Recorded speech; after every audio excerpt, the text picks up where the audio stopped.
자, 이제 문화 파트 한번 보도록 하겠습니다. 자, 문화 파트. 자, 두둥두둥 유학, 역사, 불교, 풍수, 지리, 사회와 관련된 내용들 한번 볼 텐데요. 자, 먼저 유학부터 한번 살펴볼게요. 항상 이 기준점을 1170년을 쭉 나눠가지고 고려 전기와 고려 후기로 나누어서 좀 보시면 되겠습니다. 됐죠? 자, 고려 전기의 대학교는 국자감이 있어요. 자, 정리 한번 해볼게요. 자, 고구려의 대학교는 소수리망 때 무엇? 대학. 통일신라의 대학교는 신문왕 때 무엇? 국학.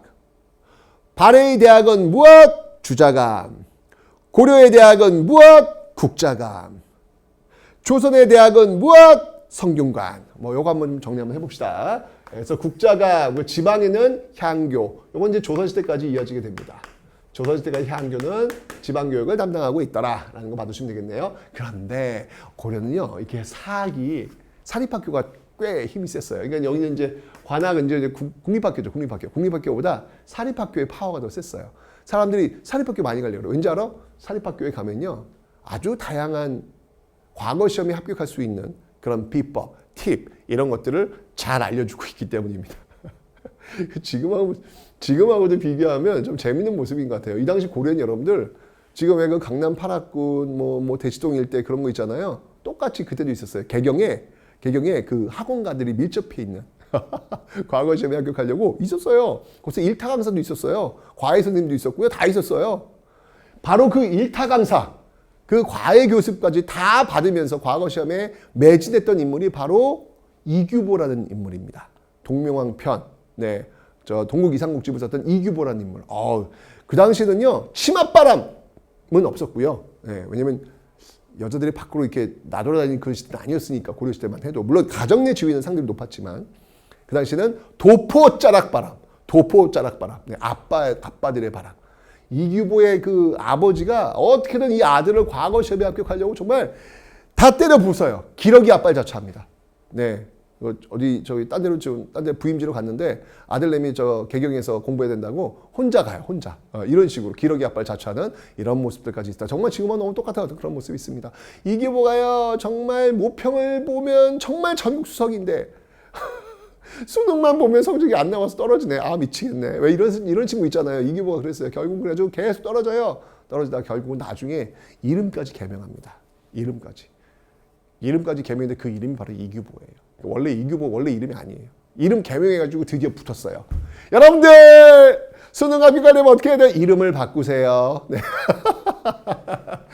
어쨌건 자, 이렇게 해서 이 사학 여기 들어가려고 무진장애를 썼습니다. 근데 그 사학의 원탑이 바로 이 최충이 문헌공도라고 그런 학교가 있는데 그 최충이라는 인물이 원탑이었다라는 거 봐주시면 되겠습니다. 자, 그러다가 여러분들 자 고려 후기로 옵니다. 고려 후기는요, 제가 얘기했습니다. 바로 비전이 있어야 된다. 무신들이 비전이 없었기 때문에 결국은 무너질 수밖에 없었다. 힘만으로는 안 된다. 그러나 조선을 세웠던 사람들은 그 비전이 있었다. 그 비전이 무엇이다? 바로 신진사대부의 성리학이었다라고 설명드렸잖아요. 그죠? 바로 안양에 의해서 소개가 되었는데요. 이 성리학을 수용한 이 신진사대부들이 바로 신흥 무인 세력들, 바로 이성계와 결탁하면서 조선을 건국했다라고 제가 설명을 드렸습니다. 요거 기억해 두시면 돼요. 오케이. 다음 역사 볼게요. 역사. 삼국사기. 현존하는 우리나라에서 가장 오래된 역사서가 바로 이 삼국사기가 되겠습니다. 누구에 의해서 편찬됐냐고요? 김부식. 가만히 있어봐. 김부식? 들어봤는데 김부식이 누구지? 그렇지. 문벌사회 때 양반 문벌들이 있었던 그 시대에 그렇지. 바로 묘청의 서경천도 운동을 진압했던 인물, 그 김부식 맞습니다. 그 김부식 썼던 그 삼국사기가 현존하는, 물론 그 이전에 역사서 많이 있었겠죠. 고구려사도 있고 백제사도 있었겠죠. 하지만 그게 남아있질 않고요. 오로지 삼국사기만 존재할 뿐이니까 이 삼국사기 현존은 가장 오래된 역사서라고 보시면 되겠습니다. 혹시 여러분들 집에 다락 같은데 이렇게 굉장히 오래된 책이 있으면 한자로 쓰여 있으니까 읽지 못하지? 일단 저한테 가져오세요. 네, 제가 보고 굉장히 중요한 역사서다라고 하면 제가 일단 챙겨놓도록 하겠습니다. 아셨죠? 자, 삼국사기 여기 이제 기전체에 쓰여진 건데 여기 뭐냐면 쉽게 얘기하면 이거예요. 여러분들 그 열전이라는 거 있죠. 사람들 이렇게 써놓은 그 열전으로 이제 구성되어 있는 그런 역사서 기전체 라고 이야기합니다. 열전도 있는 거예요. 네. 왕의 역사 또 이게 이 신하들의 역사를 이렇게 중심에 쓴 그 역사책이 바로 이 기전체로 쓴 삼국사가 되겠습니다. 하여튼 현존은 가장 오래된 역사서다라는 기억하시면 되겠네요. 자, 요거 보시면 되고요. 그 다음에 자, 1170년 고려 후기로 옵니다. 몽골들이 막 쳐들어오고 있는 어떤 그런 상황들, 뭐 이런 상황들 속에서 뭔가 좀 이게 우리의 어떤 자주적인 어떤 모습을 보여주려는 노력들이 많이 나오는 책들이 이 시기에 쏟아져 나옵니다. 자, 우선 아까 우리 이기보 선생님, 네, 동명왕편. 정말 이 이기보 선생님 정말 이 사교육도 많이 받으시고 사립학교 들어가셔가지고 정말 공부를 많이 하셨던 분인데 시험은 좀 없었던 그런 분. 하지만 결국은 합격했어요. 합격해가지고 시면 엄청 많이 썼던 분이에요. 그래서 이규보의 동명왕편이 있고요. 특히 동명왕 누굽니까? 고구려 왕이 아니습니까? 고구려. 그 고구려의 어떤 역사를 보여주는 그런 모습들이 있었고, 일연의 삼국유사, 이승휴의 제왕운기. 삼국유사와 제왕운기의 공통점은 뭐냐면요, 바로 단군이라고 하는 우리 역사의 출발점을 지금 기록해 놓고 있더라. 삼국유사와 제왕운기의 단군이 없었으면 우리는 홍익이가 날 수도 없었을 거예요. 우리 역사서에 고조선도 없었을 거예요. 그죠? 이 역사서가 있었기 때문에 그런 것들이 가능해지는 것이죠. 그러니까 이런 것들은 바로 이 고려 후기에 어떤 몽골의 침입이라든지 원간섭기라든지 이런 어떤 그런 과정들이 이제 펼쳐지면서 어떤 우리 민족의 어떤 중요성 이런 것들을 보여주기 위한 그런 어떤 일련의 어떤 과정들이 아닐까라는 생각이 듭니다. 됐죠? 역사 받으시면 되겠습니다. 현존하는 가장 오래된 역사 삼국사기. 그리고 단군, 삼국유사와 제왕운기 중요합니다. 다음은 불교를 보도록 하겠습니다. 자, 불교. 자, 불교에서는 여러분들 두 분을 꼭 기억하셔야 합니다. 이거 시험에 잘 나옵니다. 대각국사 의천과 보조국사 진울 두 스님을 비교하셔야 되는데요. 여러분들 지금 부처님 오신 날 이렇게 보면 행사를 보면 연등 행사잖아요. 그 연등 행사를 하는데 이렇게 눈에 잘 이렇게 보다 보면 조계종 이렇게 지나가고 천태종 이렇게 지나가요. 그러니까 지금도 조계종과 천태종은 굉장히 중요한 굉장히 그런 종파입니다. 불교계에서. 그런데 그 조계종과 천태종이 언제 만들어졌냐? 바로 고려시대 때 만들어지고 있더라. 바로 의천에 의해서 천태종이, 진울에 의해서 조계종이 만들어지고 있더라라는 겁니다. 근데 이 고려시대의 불교의 핵심은 뭐였냐면 어떻게 하면 선종과 교종을 통합할 수 있느냐가 핵심이었어요. 여러분들 선종과 교종 아시죠? 교종은 교리, 문자를 중심으로 해서 외우면서 부처님의 뜻을 깨닫는 것, 선종은 참선을 통해서 부처님의 뜻을 깨닫는 것, 다르다고 설명드렸습니다. 그죠? 자, 이 호족들은요, 바로 이 선종에 집중하면서 자신의 그 힘을 키울 수 있었다. 누구나 부처가 될 수 있다. 누구나 왕이 될 수 있다는 논리로 호족들의 인기를 끌었다라고 제가 앞에 설명드렸던 그 선종이에요. 그 선종과 교종을 이렇게 하나로 통합한 게 고려의 어떤 목표였다는 얘기죠. 그래서 의천은요, 그 방법을 제시했습니다. 뭐였냐면 바로 교관겸수, 교종과 관, 직관적인 선, 이게 선종입니다. 교종과 선종을 겸해서 수행하면 된다. 하지만 앞에 교가 나왔으니까 교종 중심의 선종 통합을 이야기한 것이죠.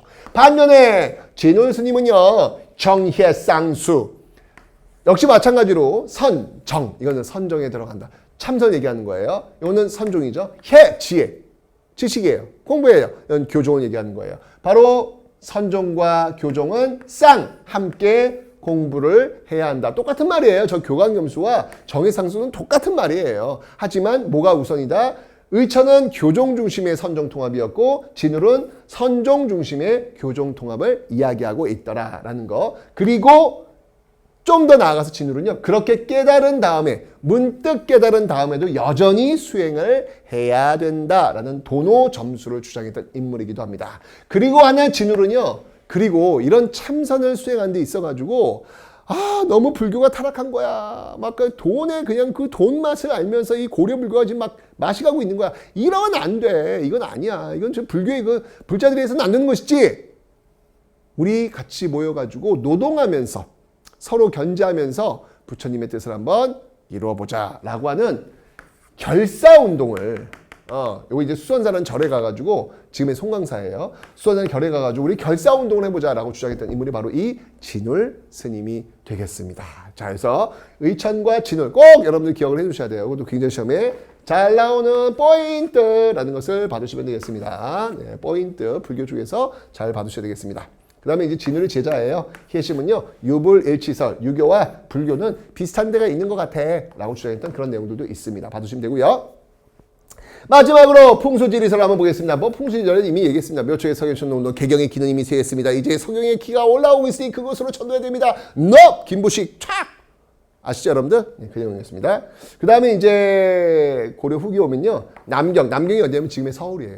남경 길치에서 나오면서 나중에 이제 여러분 조선이 한양으로 천도하는 어떤 그런 배경이 또 되고 있더라 라고 하는 내용을 여러분들 봐주시면 되겠습니다. 됐죠?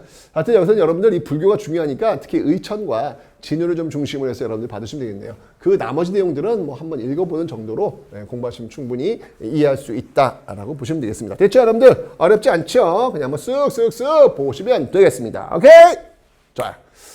자 이렇게 해서 여러분들 고려시대가 다 끝났습니다. 와 다음 시간부터 조선 들어가는 거예요. 얼마나 빨라요. 그죠? 할 수 있어. 여기까지 왔어. 지금 벌써 5강 한 거야. 아직도 5강이 이게 아니라 벌써 5강 한 거야. 무슨 일이 있더라도 우리 완강할 수 있어. 완강할 수 있어. 좀만 힘내보자. 좀만 더 빠르게 좀 많이 해서 빨리 이 시간까지 완강을 하고 한번 좀 뿌듯한 마음으로 나는 할 수 있어 라는 자존감을 가지고 여러분들이 보시면 되겠습니다. 자 다음 조선시대 또 한번 만나도록 하겠습니다.